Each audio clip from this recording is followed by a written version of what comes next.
Ladies and gents, I have some shocking news.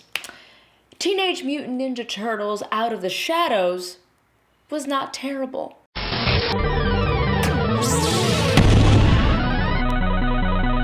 it on! I know, I'm shocked too. I don't know if it's because I went in with really low expectations or if I just stopped caring, but I had a good time with this film. There are a few items that I want to discuss that I feel were glaring issues with the film that Steph couldn't cover in her non-spoiler review. So hold on to your bloomers and let's get into the spoilers for TMNT Out of the Shadows. So as we all know, this is the second of the TMNT reboot films. Much of this film hit all the points that we as fans felt were missing from the original Ninja Turtles film. Number 1, family. Number 2, a lot less Megan Fox. Number 3, Bebop and Rocksteady were Bebop and Rocksteady to a T. Number 4, Krang. Number 5, a Shredder that is actually Shredder. Number 6, a film that actually stars the Ninja Turtles. Those are all great points. Now, let's get to the bad junk.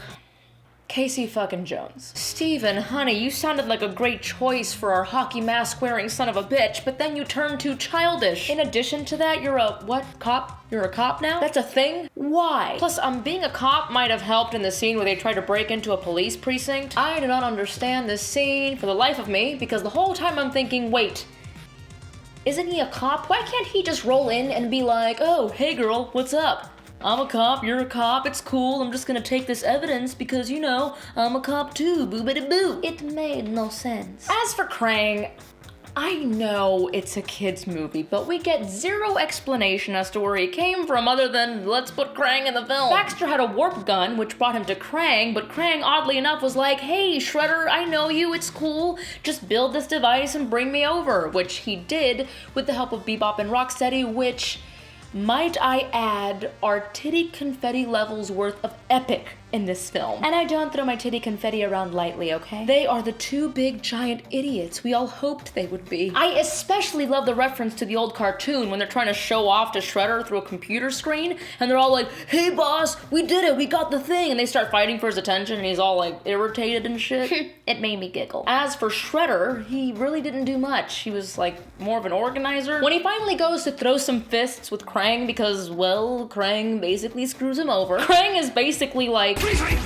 wait! but yeah, you get the point. Something I thought was super cool is the holding cell in the Technodrome where Shredder gets dropped into. Oh, to Easter eggs. One for certain was a Triceraton that looked to be on the right-hand side of Shredder. I kind of want to rewatch this movie just to see who else is in that holding tank. Oh my god, I might rewatch this movie. The reason why I enjoyed this movie was because I went in expecting nothing groundbreaking, and it did not disappoint. It is a kids' film aimed at kids, for kids, with hints of nostalgia for the adults that take their kids to go see it. Or if you're like me, you go with a bunch of 20, 30-somethings decked out in TMNT gear because adults. Their characters were portrayed correctly and they really showcase their personality traits to the 10th degree. If I were to tell you where it would fall in my TMNT film list, it would be tied for third with the CGI one we got in 2007. The first on my list, of course, is the original film from 1990, and second is Secret of the Ooze.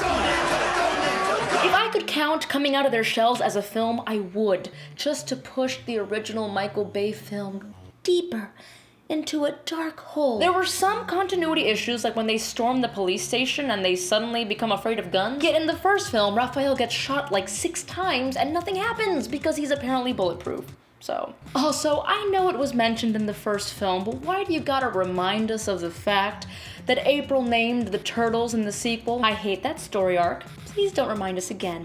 Thank you. But again, if you got kids, definitely take them to go see it. It'll be a great way to introduce them to the turtles. If not, then just go for the nostalgia of it all. But leave the expectations low and you will be pleasantly surprised. Alright, Geekaroonies, be sure to help this little channel out by hitting the like button, sharing that shit, or leaving a comment below. Even if it's just to tell me you had a solid poop today. I'll be glad to hear it. And as always, be sure to check out the sexy new aggressivecomics.com, as well as our updated Patreon filled with a lot of new goodies that you can get by helping us out. And as always, cowabunga, booyakasha, and stay geeky, my friends.